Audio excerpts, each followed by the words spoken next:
भी बात करें वही बात करते हैं कि पाकिस्तान तहरीक इंसाफ को टेबल टॉक पर आना होगा, मतलब मुज़ाकरात करें ताकि मुल्क आगे बढ़ सके। तो क्यों आप लोग बैठ के बात नहीं करते हुकूमत के साथ? बहुत सारे मामला है, बात तो हो सकती है। चाइनीज़ के मामले पे हमने देखा, वहाँ पे आपका डेलीगेशन गया, सब ने उसको जो है उसको एडमायर किया कि अच्छी पाकिस्तान तहरीक इंसाफ ने अच्छा जेस्चर दिया। अच्छा, मैं जो कि कयूम सिद्दीकी साहब का अपना नुक्ता नज़र है, मैं तो नवाज शरीफ की गाड़ी से ना उतरता हूँ ना बैठता हूँ।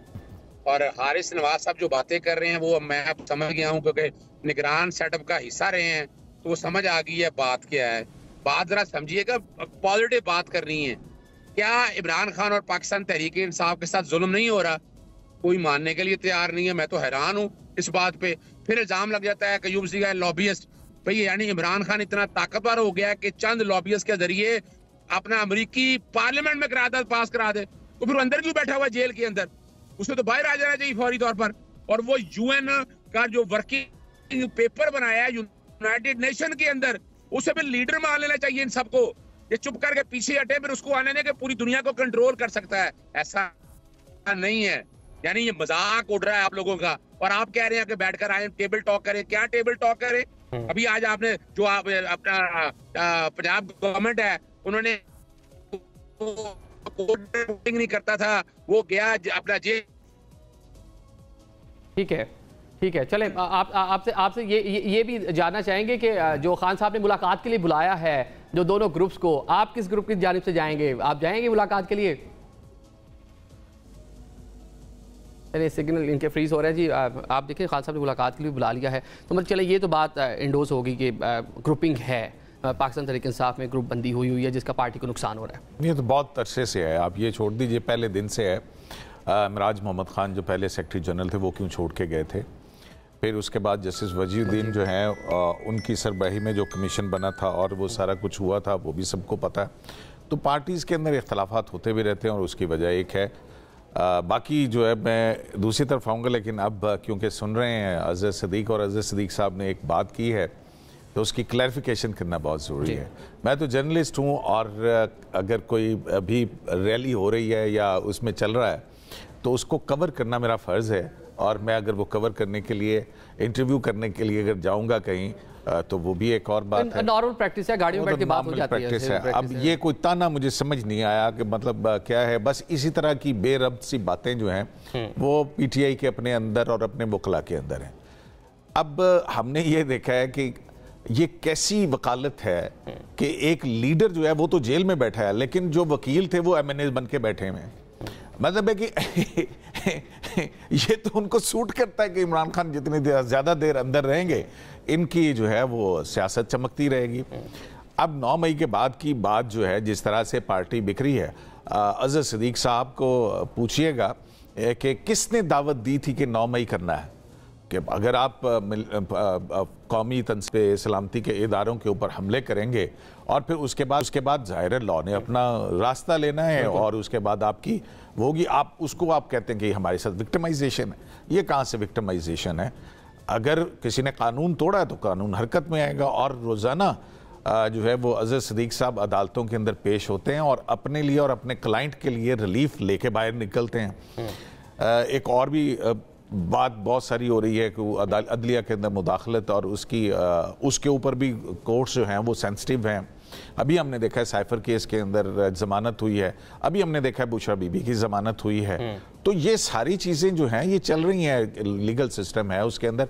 और मैं तो कहता हूँ कि इमरान खान साहब से बड़ा खुश नसीब कोई नहीं है कि वो पार्लियामेंट पे हमला करें तब माफ़ कर दें, वो इस्लामाबाद को जला दें तब माफ़ कर दें, वो अपना पार्टी का आइन है उसके ऊपर अमल ना करें और मुल्क का आइन तोड़ दें तो तब भी उनके ऊपर नवाज शाद की बरसात है। तो वो तो सारा कुछ जो है ना, सारा सिस्टम गलतियां ये करें, खुद को कानून से बड़ा समझें और फिर ये तसव्वुर हो कि जनाब पूरा जुडिशल सिस्टम आके इनकी गलतियों को दुरुस्त करके फिर इनके हाथ में ये थमा दे कि हाँ जी आप जो हैं कानून से भी बड़े हैं, आप आइन से भी बड़े हैं। और मैं तो कहता हूँ इस मुल्क के अंदर वज़राए आज़मों को फांसियाँ दी गई हैं, उनके मतलब ड्यू प्रोसेस किए बगैर, ठीक है, इनको तो पूरा ड्यू प्रोसेस मिल रहा है कि लोकल बॉडी जो लोअर जुडिशरी से जो है वो आपके मुकदमात शुरू होते हैं, ऊपर वाले मुकदमा आते आते उस वक्त तक कई कितनी चीजें कंप्लीट जस्टिस के नाम पे इनको इंसाफ मिल रहा है। बुलाया गया है दोनों ग्रुपों को, बताया जा रहा है कि दोनों ग्रुप को उन्होंने बुलाया कि आए आके तरफ बातचीत कर लें उनके साथ। आप किस ग्रुप की जानिब से जाएंगे बता दें।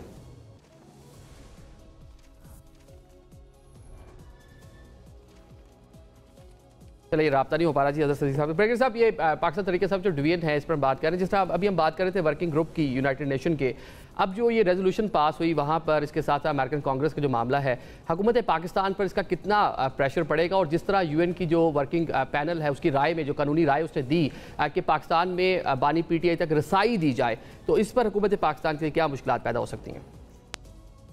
बात यह कि they have no business to do all this thing, इसलिए कि वो अपने देखेंगे अपने इलेक्शन में क्या किया है, वो इंडिया में क्या इलेक्शन होते हैं उसमें क्या होता है, कश्मीर में क्या हो रहा है, पैलेस्टाइन में क्या जुल्म बर्बरी क्या, उसमें इनके नहीं बोल सकते। पाकिस्तान में ज़रूर इंटरफेयर उन्होंने करना होता है। बात यह कि दे वांट कि Pakistan should not be politically stabilize. Pakistan में दहशत गर्दी हो, पाकिस्तान बलूचिस्तान में इंडिया की इन्वॉल्वमेंट है, they are openly using it, और वहाँ पर वो चाहते हैं बलूचिस्तान में खुदा न खास्ता इसको अलग किया जाए, नुकसान पहुँचाया जाए, सीपैक ना बने, ये उनकी पूरी कोशिश है।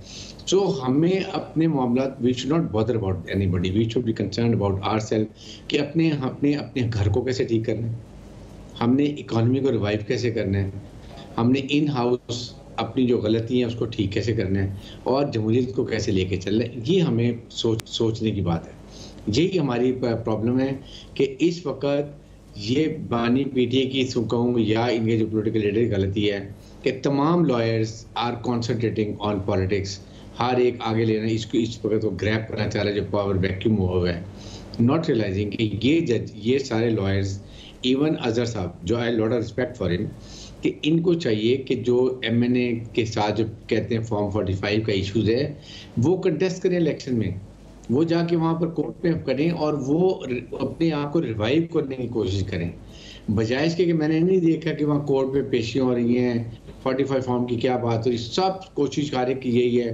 कि जी ये जो है 190 बिलियन का केस है, उसके बाद आपके सामने जो ये निकाह का केस है, जब सजाएं उनके पास उनकी माफ़ हो जाए।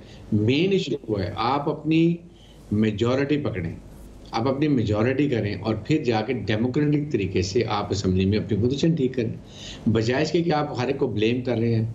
मुल्क में कोई भी पाकिस्तानी नहीं चाहता कि इस वक्त मुल्क में पॉलिटिकल इंस्टेबिलिटी हो, ताकि इकोनॉमी हमारी रिवाइव हो और लोगों में खुशहाली आए।